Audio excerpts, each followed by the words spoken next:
అమరావతిలో జనసేన అధినేత పవన్ కళ్యాణ్ మాట్లాడుతున్నారు. ఇప్పుడు లైవ్ చూద్దాం.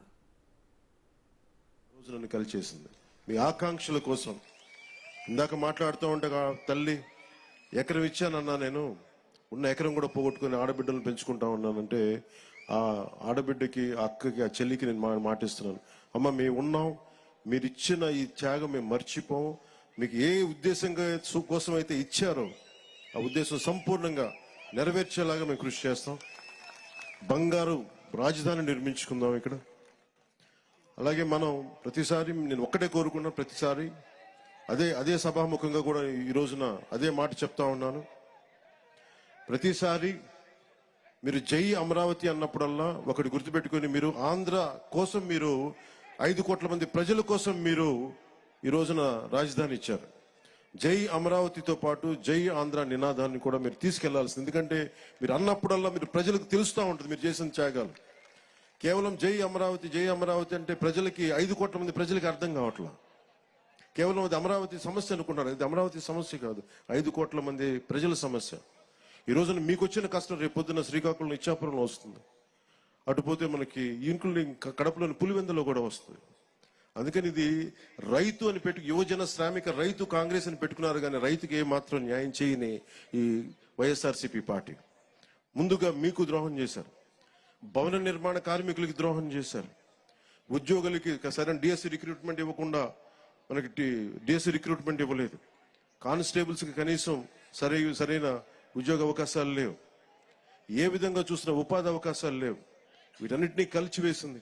ముఖ్యంగా మీరు గుర్తుపెట్టుకోవాల్సింది, ఆ రోజున మీకు కౌలు రావట్లేదు అంటే ఆ రోజున జనసేన మీకోసం ముందుకొచ్చి మీకు కౌలు పడేలా మీ తరపున మేము పోరాటం చేశాం.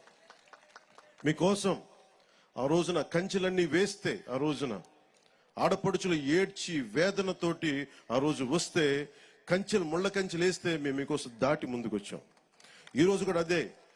ఏదైతే తెలుగుదేశం జనసేన కలవకూడదు, విడిపోయే పోటీ చేయాలి, విడిపోయే పోటీ చేస్తే ఇంకొకసారి వైఎస్ఆర్సీపీ వస్తే, ఇంకొకసారి కనుక వైఎస్ఆర్సీపీ పార్టీ ఆంధ్రప్రదేశ్కి వస్తే ఇంక మనం మర్చిపోవచ్చు దీని భవిష్యత్తు. చీకటి భవిష్యత్తు ఇది. ఆ చీకటి భవిష్యత్తు ఉండకూడదు, వెలుగు నింపాలి. అందుకని ఈ భోగి రోజున మనం జనసేన తెలుగుదేశంతో కలిసి ఒక సుస్థిరమైన ప్రభుత్వం స్థాపించాలి, మీకు బంగారు భవిష్యత్తు ఇవ్వాలని మనస్ఫూర్తిగా నేను మీ అందరికీ తెలియజేసుకుంటా ఉన్నాను. అలాగే జనసేన రైతులకి అండగా నిలబడే పార్టీ. ముఖ్యంగా కౌలు రైతులకి మేము స్వయంగా పార్టీ తరపు నుంచి ఇంతమందికి మేము స్వయానం ₹1,00,000 చొప్పున అందరికీ అందజేశాం. అందుకని మీకు ఎప్పుడు కూడా భూమి కోల్పోయిన రైతుకి, కౌలు రైతులకి, రాష్ట్ర ప్రజలకి, యువతకి, మహిళలకి అందరికీ కూడా పేరు పేరున ప్రతి ఒక్కరికి కూడా నా శుభాకాంక్షలు తెలియజేసుకుంటూ, భవిష్యత్తులో ఈ రోజున మాట్లాడబోయేది చాలా ముందు ఉంది.